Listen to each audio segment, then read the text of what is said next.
Can Liverpool continue their title charge by picking up a vital 3 points at the Vitality Stadium, or will the Cherries provide a sour taste in the mouth of the Reds and derail their points total at the top of the league? This is the live match preview. Liverpool versus Bournemouth. Sit back, relax. We are Team Kop-Ish.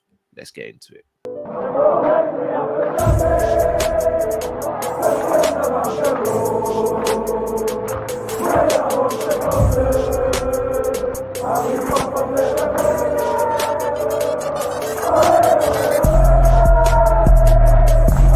Shout out to Kopish. Shout out to Kopish, guys. All the good work the up. Two legends, Emil Heskey, Howard Gill. Can't get much better than that guy. Yeah. You know what to do now. Like, comment, subscribe. I'm with legends, guys. Kopish. Big up to you, lovely people. If you haven't already, please smash that like button, subscribe if you're new to the channel. And we are back for a live match preview. This time it is Bournemouth versus Liverpool. Bournemouth, the team that are taking scalps left, right, and centre, went to St James's Park, scored 4 goals, played Nottingham Forest, scored 5, beat Arsenal. If I'm not mistaken, they draw with Man City as well, if I'm not mistaken as well. Next up is us, the mighty Reds. Can we go there and put on a performance and get the 3 points? Man, like Matt, how you doing, my bro? I'm good, you know, bro. I was just looking at Bournemouth and they're having an excellent season. Bournemouth are just on smoke right now. Mm. When I say they smashed up Nottingham Forest, yeah, they tore them to shreds, bro. Yeah, and I remember, 5. Like, bro, his name's Dango Atara, I believe his name is. Brother got a hat trick, you know. Obviously, Clive had been doing this thing because Clive even got a hat trick against Newcastle. Yeah, I think the previous game. And then Semenya scored. And it was so crazy, yeah. I look at Bournemouth's team and they don't really have like they've got a few standout players, but it just works. The whole team, I think, is just like they understand the ethos of what the manager wants, Iriola, and they're just following him, bro. Because when I look at Nottingham Forest, I think Nottingham Forest, like, they're a good team and they're good defensively. If Bournemouth can carve up Nottingham Forest 5-0, we have to be worried. At least a little bit. They might be Bournemouth, like, by name, but they're playing above. You know what I'm saying? So, it's my completely agree. Drift, how do you feel about this game? Quite nervous. Quite nervous because obviously I just want the points. Every game's going to make me nervous now. That's the thing. We're in this final furlong or whatever you call it now, innit? 10 wins, 5 draws or whatever you call it. So yeah, I'm a little nervous. But more so because this game is really difficult. If I'm not, like I said, if I'm not mistaken, I'm sure that they've got away wins against Man United and Nottingham Forest, and they got home wins against Tottenham. No, Nottingham Forest was a home win. Newcastle was away. Yeah. Oh, okay. And then home wins against Tottenham, City, Arsenal. No, away at Chelsea. They beat Chelsea at the Bridge. They've scalped every one of the big teams, if I'm not mistaken. I think we're the only ones at Anfield to beat Bournemouth out of the top teams. So far, they've beaten all the other top teams. So they've beaten Spurs, they've beaten Man United. Yeah, I'm sure it's Chelsea and Man U away, they and beat City Newcastle, and Arsenal at home. They beat Man City at home. Yeah. They beat Bournemouth. They beat Arsenal at home because Arsenal got the red card. Yeah, and they lost to Chelsea away from home. They lost to Chelsea. They lost to Chelsea at home 1-0. Sorry, at home, but that was early in the season. That was like September. We beat them 3-0 at Anfield. So did they beat Chelsea at Stamford Bridge though? I'm sure they've beaten Chelsea. They've not played Chelsea at Stamford Bridge. No, they haven't. Yeah. Oh, okay. I could have sworn they beat them at that thingy. But anyway, they've scalped all the big boys. So 2-2. Stamford Bridge was 2-2.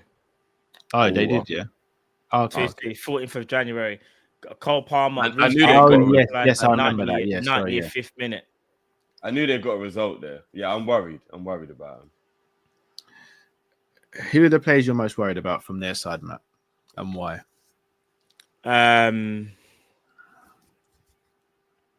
Justin Cliver, because he's on absolutely amazing form, and I don't think now, whether it's a purple patch or not, the guy's just showing quality. Bagged a hattie against Newcastle. He scored again against Forest. Another player I'm worried about, if I'm being honest, is Semenyo, just because he's very, very quick and very powerful. And whether it's Trent or Bradley, they're gonna have a bit of a hard task. And one other player, believe it or not, I'm going to mention is Kirkes, because Kirkes doesn't stop. He'll run up and down that flank. If he has to chase Sally, he'll chase him. But he'll also do the overlap when needed be with Semenyo. That left-hand side for Bournemouth is very strong. So it's them three players for me. Obviously, Hoyson, we know, is a very, very good centre-back as well that we were linked with earlier on. But in terms of danger, Cliver is the one that if you give Cliver space, he will punish you. I don't know how many goals he's on this year, but I think in the league, he might have about 11 goals in the league, bro. Or something like that. Crazy. Do you know what I'm saying? So, yeah, man. Them are the players for me. I know their striker's got a hat trick. What's his name again? Coatro. Yeah. Yeah. Awatara, I believe. Yeah, he's got a hat trick. But what's the thing is, I think our centre-backs can deal with him. It's more about the second balls. If the ball drops to, like, say, like, there's a contest and the second ball, Justin Cliver picks up or Semenyo, that's where we could be in problems. So, do you have any other players who Matt's not mentioned now? Not necessarily anyone that Matt hasn't mentioned. I just think, because I agree with those players, but they just play well as a unit, don't they? They do have their standout players, obviously, but they're just a very well drilled, well coached, organized unit. They had, like, if I'm not mistaken, they had like 7 injuries going into the game against Nottingham Forest. I'm not sure about that. And they still played exceptionally well, which shows that they, you know what I mean, a player can come in to replace a player that's injured, and they just seem to have a great system that just knows how to play well. So I haven't been paying super attention to them on an individual level, apart from Semenyo watch, because I've been paying attention to him. But yeah, they're just a well-drilled unit. So I'm just worried about them overall. I just think they're just, you know what I mean, they're just doing well, man. Fair dues. People, if you haven't already, smash that like button, subscribe if you're new to the channel. Right, let's get into picking who we think might be playing this game for Liverpool. Could be very interesting considering a lot of players were rested at the weekend. Sorry, in the midweek game in the Champions League. So fresh players. Let's I think we all can agree with goalkeeper, right? Yeah. 100. All right. Does Trent start this one? Yeah. Yeah, for me he does. Yeah.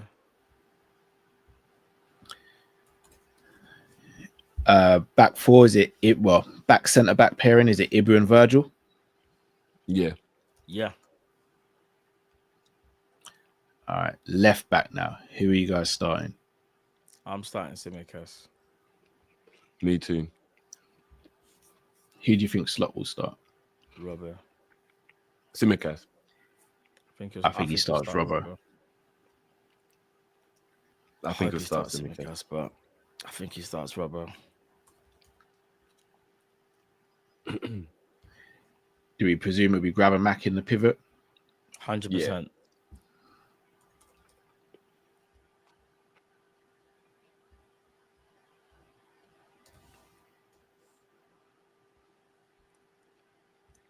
Who in the number 10?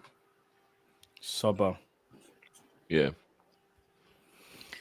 No chance for Jones potentially. He hasn't done enough in my opinion. Is Jones even going to be fit? Actually, I'm not sure. Jones is definitely. That's a good point. No, actually, Jones ain't fit.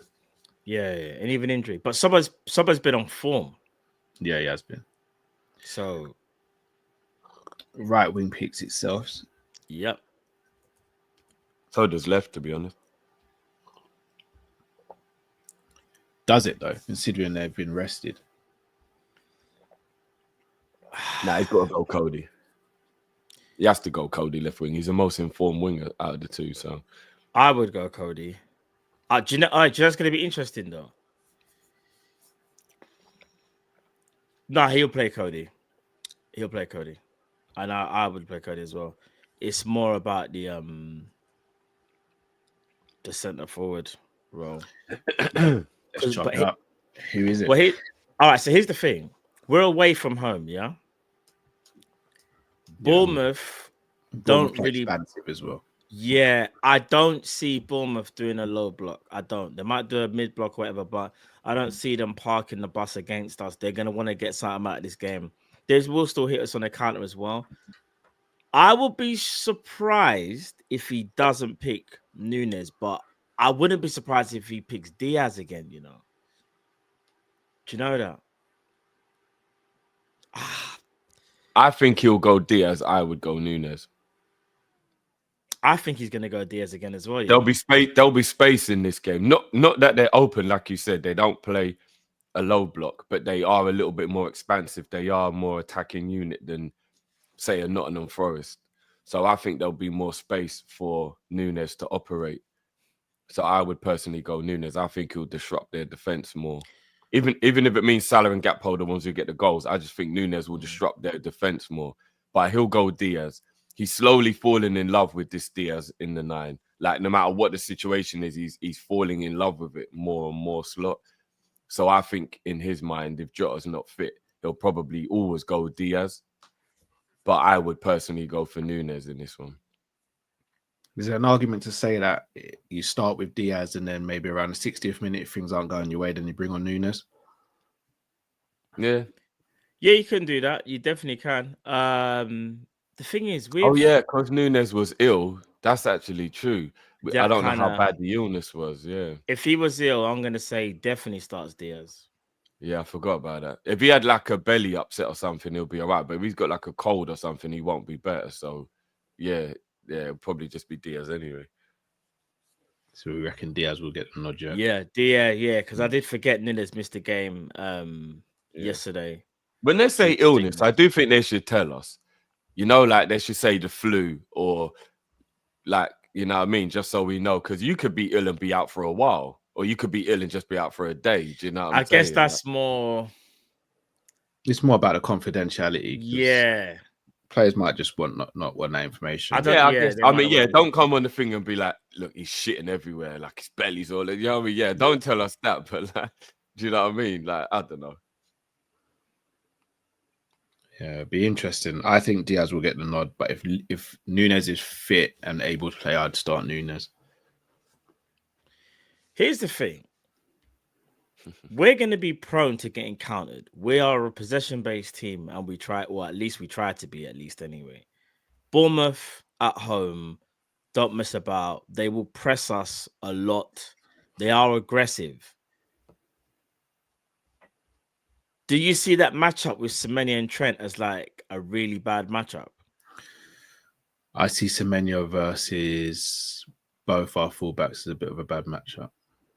And this is where all jokes aside, Ibu, I don't want to see it, but he's gonna have to work overtime, which I don't like to see. Yeah, I can know because so here's the thing: Semenyo can kind of go byline and drift inside.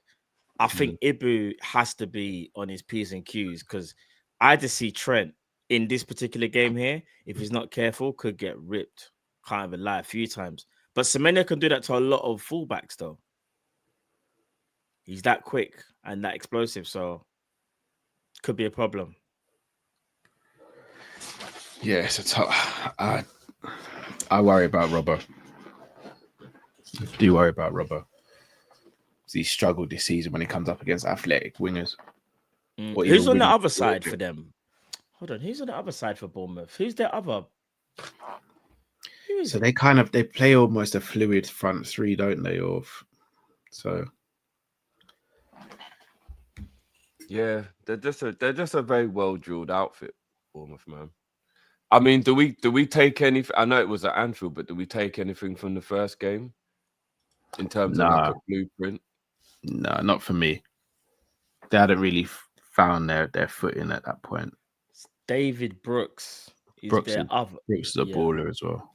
He's got 2 goals this season. The ball, he's so tidy on the ball. He got great. He's very good on the ball. Yeah, Semenya's got 7 goals.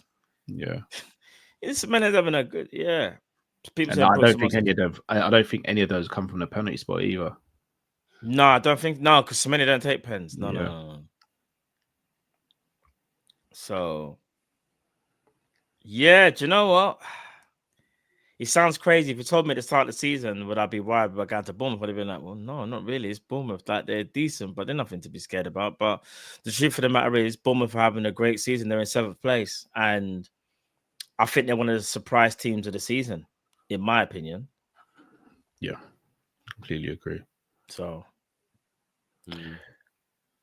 how do we win this game, boys? What do our players need to do to win this game, and who's the danger man for us in this game? Who should they be worried about the most? if Salah steps up and decides to, do you know what it is? Salah has a great record at the Vitality. He does. Salah, Gakpo, I'm looking at. Even Soboslai, I'm looking at. Do you know what it is for me? This is how I'm going to know how well we're going to do, in my opinion. I think we have to have a good start. We can't keep relying on this second half, like every single time to like bring back the game or to really kick on. We need to have a good start. And I feel like that would really, set it was saying, what's the word I'm looking for? Send doubts in some of the Bournemouth players. Remember, they're at home. They're going to be on a high. They just won their last game 5-0. If we can quiet that crowd with an early goal, that's how you dampen their spirits. Do you know what I mean? But I think if they get the early goal, even if we do fight back, they're going to know that, no, we can get something out of this. We don't want to give them a sniff, even a chance. That's what we need to understand. We need to start the game quick off the blocks. Try and get an early goal. Don't know if you guys agree with that. Yeah, I mean, you always want to try and get an early goal regardless, innit? But yeah, you're right. We've got to play better in the first half. Ipswich at home isn't a way to judge anything because you're supposed to win that game. And that's the only time I can remember us having like an actual impressive first half. Unless I'm forgetting, maybe Tottenham, West Ham. Like there's very, very few games where we've had like a good first half. So yeah, we've got to. I mean, to be fair, West Ham away, Tottenham away were 2 good first halves, and Ipswich at home. But they're brilliant first halves. We're over halfway through the season, and I can only think of 3. That's not good enough, is it? There's one more. There's more than 3. It's just that it was earlier on in the season. Shall I tell you the best first half performance we had in terms of actual pure domination, but we only got 1 goal? Crystal Palace away from home. Yeah, we absolutely fried them. Man City. We did play battered Man City the first half. Me personally, that's the best first half I've seen Liverpool play. That Palace first half was ridiculous, bro. We should have been mashing them up like 4-0 in the first half, but we didn't. I don't know. I think the Ipswich first half was probably the best because I know the opposition is the worst, but I think that's the most comfortable we looked in terms of Crystal Palace still had the odd moment where Ipswich didn't really. Like, I think we just absolutely dominated. They didn't, bro. I'm telling you. Well, yeah, in that Palace game, they had a few chances, bro. They did. The first half, like I mean, I can't even go back to Brentford at home. Man United away from home. We've had some very good first half performances. It's just not been that recent, but we actually have had quite a lot. I don't know. We just gotta play well in the first half. So right, score predictions, boys. Liverpool travel to the Vitality, the South. What do we say for score predictions? Tough game, but I think we come through it. I think we're good enough to get through it. I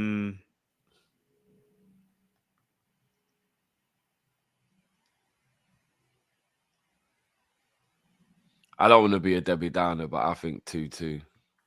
I'm going 2-1 Liverpool. I've got 2-2 as well. I've got 2-2 written down. Yeah, I just see us making it easier for Arsenal in their game by not putting that much pressure on them, by not getting the win. It's going to really annoy me. Maybe. If we drop points against Bournemouth, though, man, and Arsenal beat City. Yeah. Well, cut the on lead like down Aris. 4 points with one game in hand, right? Yeah, we're just Yeah, but 4 points of a game in hand just doesn't feel like you're in a comfort zone. You're obviously you're in the better position, but it doesn't feel comfortable. We might not be comfortable from now to the end of the season, but as long as we stay top, then No, I know. But I'm just anxious. That's all. Because when Arsenal beat City, because I can't see City getting the win, then it puts so much pressure on the Everton game if we don't win this one as well. And then obviously Moyes has got them looking like they've got a little spring in their step as well. And it could be a horrible scenario where we come out of these 2 games and all of a sudden, instead of being what should be a 9-point lead, we've only got like a 4 or 5-point lead with no game in hand. And then it's like, there's very little room for error now. Very little room for error. So, yeah. Hopefully that's not the case. But people, we will be back for that game on Saturday on Big Up, and then the live post-match reaction as well. Before that, though, you will get a members video being released today, which is a good fun video. Also, we'll be back tomorrow with the morning show as well as our call-in show as well, people. So plenty of content between now and the game. But make sure, if you haven't already, you've joined over at Big Up, you subscribe to our channel on Big Up, which is doing great things. Plus, so much more as well, guys, and so much more to come on Big Up. So if you're not part of it by now, you're missing out, guys. People who are over there watching our watch-alongs on Big Up, they'll tell you the same as well. So don't miss out, people. Boys, anything you want to say to the Kopish community before we sign off? Yeah, I will actually be on Big Up tonight. I'm gonna do the Europa League roundup. I'll probably be concentrating on the Tottenham game, but obviously like they're all playing at the same time. So I just dropped the link in the chat for that, guys. Come and join me. Jamie will be with me, and maybe a few others. So we'll have some fun with the Europa League tonight. And the link is also in there for the Team Kop-Ish Big Up, so you guys know where to come and find us for that Bournemouth game on Saturday, that big game. So yeah, guys, make sure you come and join us on Big Up, man. We have some fun. We really do. Indeed. Do you know what? I didn't realize it was. I think it's Curtis Jones' birthday today. Big Imran. I think it's Curtis's birthday today. Curtis Jones. Oh, is it? So big Imran. Okay, yeah. Big up Curtis Jones, man. That's a shame being injured on your birthday, man. But yeah, big up. Yeah, I think it's his birthday still. You're spot on, mate. He's 24 today. That's mad. That he's still. Right, he's only just turned 24. Bro. Flipping out. No, but that still feels mad to me to even call him that old, thinking about the fact that he came through at like 17, 18. Yeah. Calamantas says, hey guys, big fan from Egypt, been watching you for years, keep up the good work. Big up yourself, Calamantas. And I says not dropping points to Bournemouth and maybe Everton. I hope so, Ty. I hope so.